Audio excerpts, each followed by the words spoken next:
NBA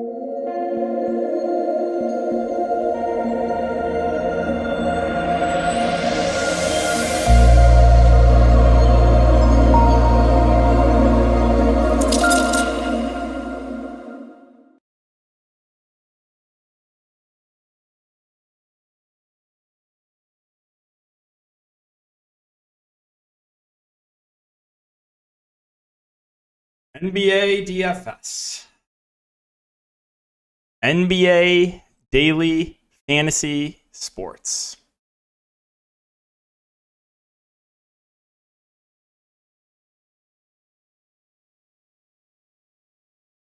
It literally makes you want to go crazy some nights. And tonight's just one of those nights where I just want to pull my hair out. I am so incredibly tilted. So incredibly mad. It's just like, I just like see the events that occur tonight. You can't make it up. You cannot make it up. And I still had a good day too. Like, we're going to recap everything. Hit my 2 prize picks plays in YouTube. Cashed almost 3x night day in the early slate, but the Hernan Gomez fish. The Hernan Gomez fish. Ready for story time, guys? Here's story time.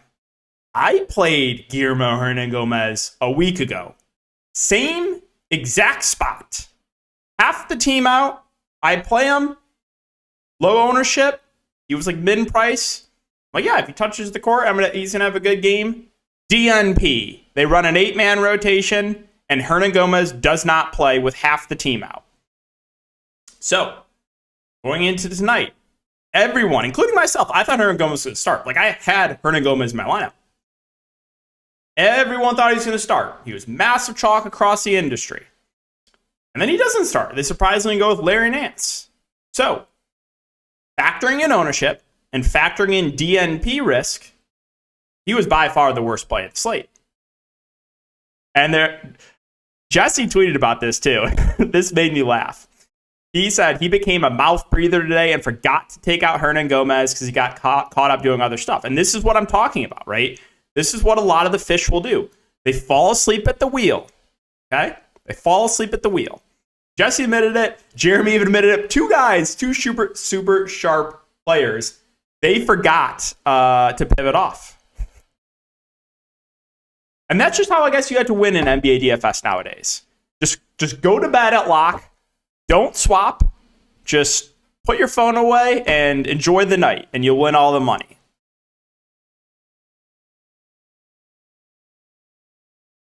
A 50 bomb, though? Like a 2020 game and a 50 bomb. How do they know? How do they know that the Kings game, like a 1-point spread, that's a blowout for the Hernan Gomez slaps?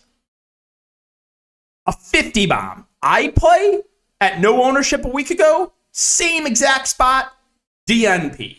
I pivot off. I make the sharp pivot to Christian Brown. Christian Brown has a good game. Doesn't matter. 50 bomb for Hernan Gomez. And here's the thing, too. So we'll go over my main slate lineup. This is my main slate lineup, okay? Tyus Jones, Ant, MPJ, Najee. Of course, I stacked the late games. Both games, massive blowouts.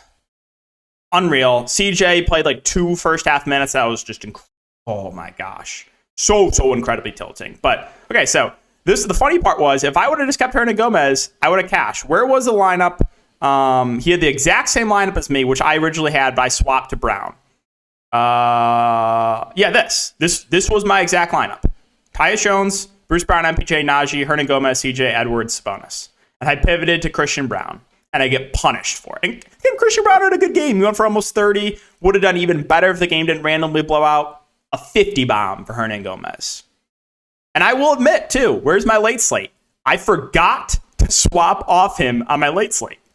Because, obviously, I had more money on the main slate. I had to, prioritize switching stuff around there and then answer questions in the Discord. I completely forgot about my late slate lineup. So, even though I forgot to swap off him in the late slate, he was definitely the worst play of the slate. And he went for 50 fantasy points. So that's what I'm talking about. It's that concept of like, ownership determines whether or not a play is good or not at lock. Like, Hernan Gomez going for 50 is irrelevant because there were still, like, I didn't think the DNP risk was massive, right? But there was still, like, there was that chance that he was not going to play. They could have just went to Jackson Hayes as the backup 5. That's what they did a week ago when I played Hernan Gomez. He DNP'd. Just... And again, it's the 50 bomb, like a 50 bomb. Just to punish. Oh, my gosh, man. Oh, I am so mad. I'm so mad.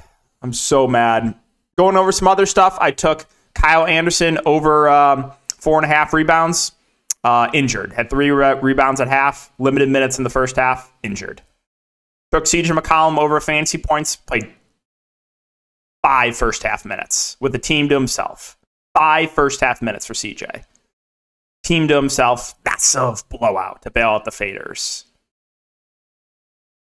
Did hit both plays in the YouTube video on Prize Picks with Halliburton and with Mason Plumlee. But, Hernan Gomez thing tonight, man. Again, I will admit, I forgot to late swap. And that's what you just have to do nowadays. To win an NBA DFS, put your phone away at lock. Don't make any sharp pivots. Just play the bad plays and you win. It's unreal. Here was an early slate. Early slate was a really good day. Could have been better, but for some reason, the Cavs starters were in the game up by 30 for most of the fourth. I stacked the first game, and the Cleveland game was a massive blowout. Why were the Cavs starters in a back-to-back? They played until the 2-minute mark. Can someone explain that to me? Someone. I would have won even more on this early slate. Because again, I full stacked the Magic Hornets game with Chetty as my bring back in the late game. And the starters played until the 2-minute mark. Oh, so mad. So it was a profitable day for me overall in DFS. And then I did tweet this out as well last night. So I even mentioned in my video last night how I thought we would get some Denver guys resting. And even one of the Denver beat writers said he wouldn't be surprised if multiple starters sat out. So I posted this on Twitter and in the Discord. Got Minnesota money line at plus 102. And someone asked for the ticket. Here's the ticket. Plus 102. I threw like $125 on it. Walked away with about 255. So yeah, I mean, it's not every day that you get edges like that, but it's actually pretty rare. But again, I didn't think Ingram was going to play. He sat out, right? I didn't think some of the Denver guys would play. They just sat everyone. So you can, like in the betting market, take advantage of stuff like that. If there's like a hunch or if there's a beat writer that like, you know, a little bit iffy if guys are going to play the next day, like you can take big advantage of that. Again, Minnesota, I got them at plus money. So overall, it was a profitable day, but I am just the Hernan Gomez thing, man. Like I said, I want to pull my hair out. I am so mad. Just win an NBA DFS. Just put your phone away. Do other stuff and don't pivot. Oh, man. Ooh, what a game we play, guys. NBA DFS.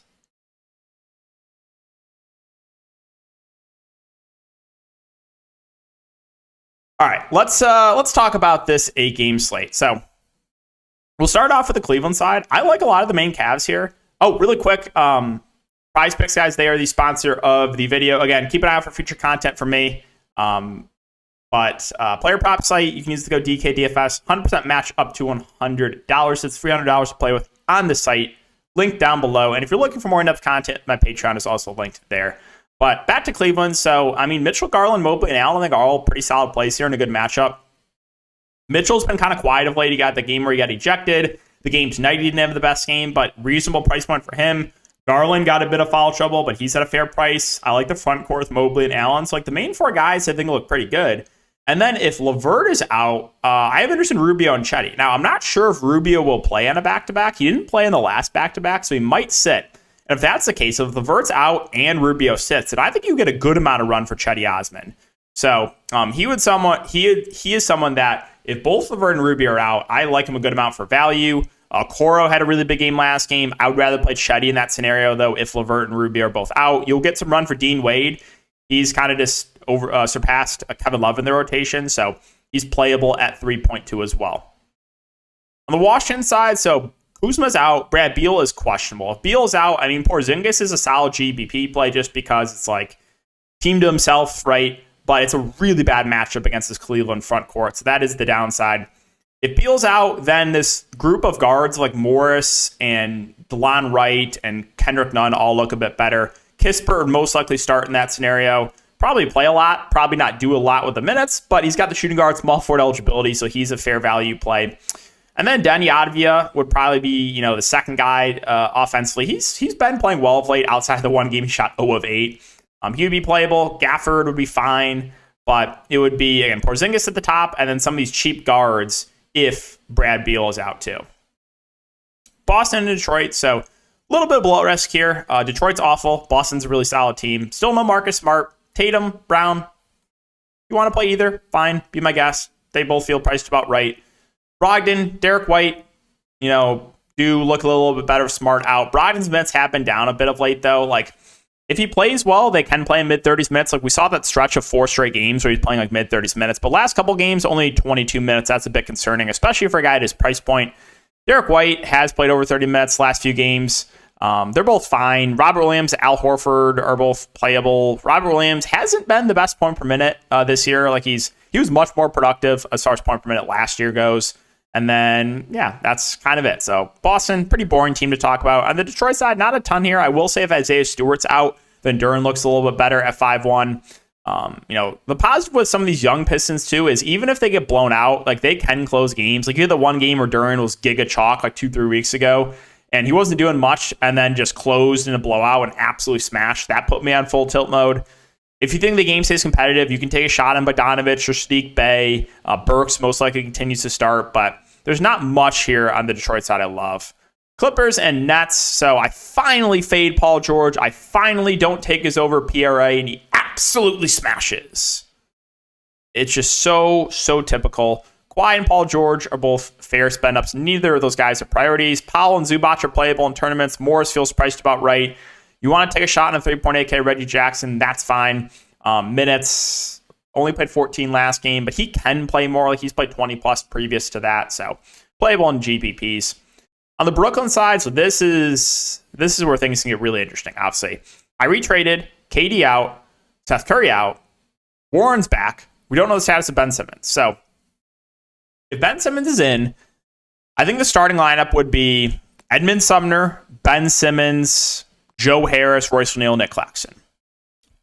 You saw an absolutely just massive game from both Cam Thomas and Sumner last game. I think both went for like 50 or 40 for Sumner, and Cam Thomas went for like 50, almost 60. So, that was wild. But Claxton at 7.9 still has a ceiling. Does look a little better, obviously, with KD and Kyrie out. If Ben Simmons plays and there's no limitations on him, then I like him. But he has been out for a little over a week now, so that, there could be some sort of limit on him. Royce O'Neal, pretty safe. Should play around 30 minutes. He's viable. But yeah, I think like Cam Thomas and Edmund Sumner intrigue me. I want to see what the starting lineup is, though. Like if Cam Thomas starts, then I think he's viable. But we can't expect last game, right? 44 points, five boards, 5 assists. It's like the Summer League, right? When you guys played Summer League DFS, we just jammed Cam Thomas every day. But we can't expect that type of performance again. But yeah, Sumner and Cam Thomas would both be solid values there.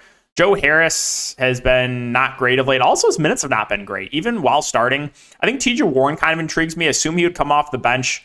Also want to keep an eye on if he's on some sort of a limit. So it's kind of like this team's tricky. Day'Ron Sharpe picked up 5 fouls in 9 minutes last game, but he's had a couple big games. He's a good point per minute guy. He'll play the backup 5 most likely. So he also is viable in tournaments. Patty Mills played 30 minutes last game. He's in play. Yuta Watanabe should see around 20-ish minutes. So this Nets team is tricky. Trying to figure out what this rotation is going to look like is tough. It is really tough. So I want to see what ownership comes in on them tomorrow. For example, if a lot of the field is just going to focus in on one play, then I would be willing to fade. Because I have very little confidence in how this Nets rotation is going to work out. So, for example, let's say tomorrow everyone just plays Cam Thomas. and he comes off the bench or something. Like, I would be willing to fade if he's going to be popular and comes off the bench. So a lot of it's going to come down to ownership for me for Brooklyn tomorrow with some of these value plays. All right, San Antonio and Chicago. Also, I'm not excited to talk about this. Vassell out, Sohan out. You got Keldon and Trey Jones, both questionable. So incredibly happy for Jakob Poeltl. Played him for like 3 straight slates every single time. Massive foul trouble. Finally fade 40 bombs for Jakob Poeltl. So, woohoo! Good job, man. If Keldon and Trey Jones are both out, I think the starting lineup will be Richardson at the point, Branham at the 2, Bates Diop, and then probably one of Stanley or McDermott in the starting lineup with Poeltl. I think that would be the starting 5. If that is the case, then there's a good amount to like here for the Spurs. If you think the game stays competitive, Jay Rich, Branham will start in the backcourt. Both look good. Bates Diop been playing pretty big minutes. Poeltl, if he can stay out of foul trouble, we've seen the ceiling from him recently, so there'd be a good amount to like here. Even some of the value plays like Stanley and McDermott, Collins will play the backup 5. You could even make the argument for Blake Wesley who played 18 minutes. So like, there's just like everyone to be in play if Keldon and Trey Jones are out. If Keldon and Trey Jones are in, then the starting lineup will most likely be Trey Jones, Branham, Bates, Diop, Keldon, Poeltl. And then like Keldon and Trey Jones would both be solid options if they do play. On the Chicago side, pretty easy. Vooch, DeRozan, LaVine. You know what I'm going to say. All 3 in play for tournaments. No one stands out more than the rest. If you want to land on one of those guys, that's fine. Tough part for single entry player like myself. Always tricky to figure out who it's going to be at a night-to-night basis. But they're all 3 in play. Pat Williams is probable. He feels priced right. Caruso's questionable. That's somewhat significant. If he's out, Io and Kobe White should see more minutes. You saw 30 minutes last game for Io. Kobe White at 3.8K saw 21 minutes. So those two would benefit. Also, Dragic probably play a little bit more. And you did see Andre Drummond in the rotation last game with Caruso out. No guarantee he would play again, but he's a good point per minute guy. So if you want to take a shot at him in a large field tournament, I don't think it's the worst idea. Sacramento and Houston. So again, Sacramento got absolutely destroyed by a shorthanded New Orleans team, but you have to have short-term memory. I think these main Kings look really good. They're going to run a tight rotation as long as they don't, lose by 40. So Sabonis, really good spot for him. Don't care what happened tonight. Literally don't care at all. I played him. Just doesn't matter. I'm fine going right back to the wall in a great matchup. All the wings were bust for Sacramento last game. Doesn't matter to me. Barnes, Herter, Murray, also solid options. Malik Monk. If De'Aaron Fox, is he still out? Well, we got to see, obviously, if Fox is still out. If Fox is still out, then Davion Mitchell, Malik Monk benefit. You've seen Malik Monk have some good games off the bench. Davion Mitchell had actually a decent game tonight, of course, when no one played him. Stats aren't updated yet. But, if there's no De'Aaron Fox, there's still a good amount to like here for Sacramento. Now, if Fox is in, then it's probably just Sabonis and Fox I would look to. Maybe the wings, but they would just be like secondary plays. On the Houston side, still no Kevin Porter Jr. Şengün 8-6, got in massive foul trouble last game, only played 15 minutes. They have ticked down a bit of him on him of late, though. 33 here in a competitive game, 33 here in a competitive game. So if he's going to go back to like low 30s minutes instead of the 36 or 38 where he was playing for a stretch, then he feels priced about right. Still viable, though, in GPPs. Jalen Green had a horrific game last game as well. Only played 22 minutes. I want to see news if there's any sort of limitation. We didn't get any sort of news on that last game. But I like the ceiling on Jalen Green at a sub 7K price point. It's just the floor is low. You're going to get Gordon and KJ Martin still in the starting lineup. They're both kind of neutral plays for me. Deshaun Nick should continue to start. Probably play low to mid 20s minutes. Probably can find better value. Jayshawn Tate will play like around 20 minutes off the bench. Be careful with my boy Tari Eason. He had another good game last game, but most of that was in the blowout. So be very, very careful there. Also, be careful, Josh Christopher, another one where I think the fish might chase. He had a really big game, but again, he played the whole fourth quarter in a blowout. You can't expect this game to turn into a random blowout again. So be careful with Tari Eason. Be careful with Josh Christopher. Dallas and Utah. So no Luka. Dinwiddie traded. Dorian Finney-Smith traded. We don't know the status of Christian Wood. He could be back, but Wood's been out for a few weeks. It is just a thumb, though, so I don't think you'd be at a limit if he plays. But if Wood is out, my guess for the starting lineup would probably be Hardy, Tim Hardaway Jr., Reggie Bullock, Josh Green, Dwight Powell. That would be my guess for the starting lineup. If that is the case, then I like Hardy a good amount here at 3.4K. Decent point per minute guy, probably would play a ton. Hardaway would be one of the probably like the go-to guy offensively. Sure, he's a bit scoring dependent, but He would have to do everything for them. Josh Green would look solid at 4-7. Like, it's never, ever fun rostering Reggie Bullock, but he would play a ton of minutes. Dwight Powell, if there's no Christian Wood, probably would see around 30 minutes. So there'd be a good amount to like here for Dallas. And you could even make the argument if you think they get blown out to maybe look like a McKinley Wright, possibly AJ Law. Like, you can, if there's no Wood, I mean, this team is really shorthanded. There's definitely blowout risk. Now, if Wood is in and there's no limit for Wood, then I think he looks really good because the offense is going to be Christian Wood tomorrow with no Luka and no Dinwiddie and no Dorian Finney-Smith. So definitely got to keep an eye on that. If he's out, there's even more value for Dallas. On the Utah side, pretty boring to talk about. Vanderbilt status up in the air, but not a big one. Markkanen, 9K. He's playable. Conley, Clarkson, both pretty safe. Both should see low 30s minutes. Kessler, he's up. He's down. Minutes up and down, but the ceiling is there. He's playable in tournaments. If Vanderbilt's out, I think you can feel a little bit better about a 4.1K Kelly Olynyk. He played 30 minutes last game. Malik Beasley might play a little bit more if there's no Vanderbilt. Colin Sexton could see a couple more minutes too. So kind of these secondary plays I think would benefit slightly if Vanderbilt is out. A couple games left. We got Oklahoma City. We got Golden State. That was the one I forgot about last night. I am so incredibly happy for Shea. Absolute smash when I finally fade. But I buy into Shea. Really buy into Shea. Same exact spot, season low minutes, 5% shooting. Same spot, 70 bomb when I fade. Woohoo! SGA for most improved player. Go Shea. Unreal. But yeah, I mean, it's an up-tempo game here, so like I like the ceiling on Shea. I like the ceiling on Giddey. I wouldn't call either priorities, though. Jalen Williams is playable in GPPs. He's been seen consistently around 30 minutes. The rest, I just have no idea what to do. Keep an eye on the starting lineup. I will say if Kenrich Williams starts, he's a guy I would like. He only played 11 minutes last game, though. But he would be probably the one secondary play where if he starts, I'd feel decent about him. But yeah, if it's not him and it's like two random starters, like the other Jalen Williams or like Joe or Wiggins or Muscala, good luck. That is all I'm going to say. Can you play them? Yes. There is no guarantee of any sort of big minutes for them. There's a pretty good chance that whoever starts gets benched in the second half. So just be very, very careful with the Thunder. Golden State, no Steph Curry. There's a good amount to like here. I think Jordan Poole stands out as one of the best plays of the slate. He'll now be the starting point guard. He's reasonable price point. I like Poole a lot. I think Klay Thompson looks better. He's going to get more shots up. He looks good.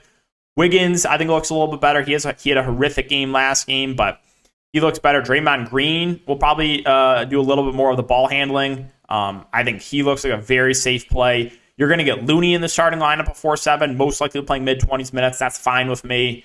You can make the argument for DiVincenzo off the bench. You can make the argument for Kuminga, but I would say it's the main starters that I like a good amount here for Golden State. And finally, Milwaukee and Portland. Giannis, price is up, but hard not to like him. He's been playing unbelievable. Can we talk about this too? I take his over assists this game, 2 assists. Does everything else, 50 bomb, 20 rebounds, 2 assists. I don't take his over assists. Next game, 11 assists. 11. There's just no one that runs worse. There's just no one. But yeah, Giannis, like the matchup for him. I think he looks good at the top. Don't think there's anything else that stands out to me. 7-6 for Drew is a reasonable price point. Lopez will continue to play the 5. Will continue to play around 30 minutes. Middleton, minutes have still not been great. He's been capped at around 20. Now, he's been playing really well in those minutes, so he's playable. And one of these days, they're going to bump up his minutes. Connaughton, Allen, Ingles are all just fine secondary options. There's no standouts there.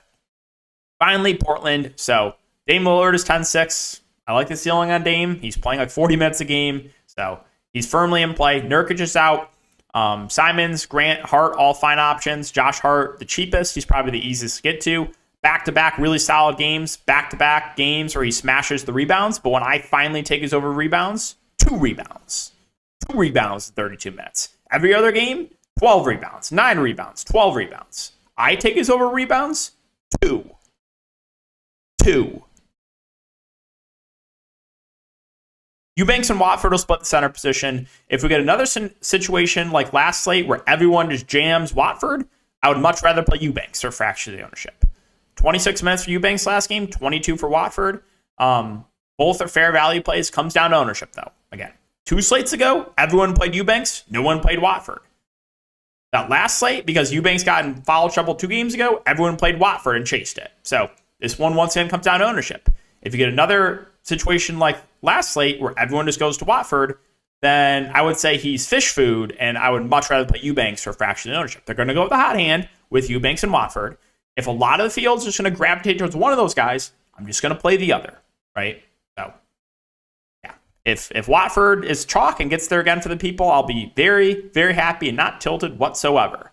So, yeah, that's going to wrap up this video, guys. Appreciate you for putting up the tilting as always. Just the Hernan Gomez thing, man. You can't make that up. A 50 bomb. A 50 bomb. Wild. Keep an eye out for prize picks videos, and I'll see you all in the next one.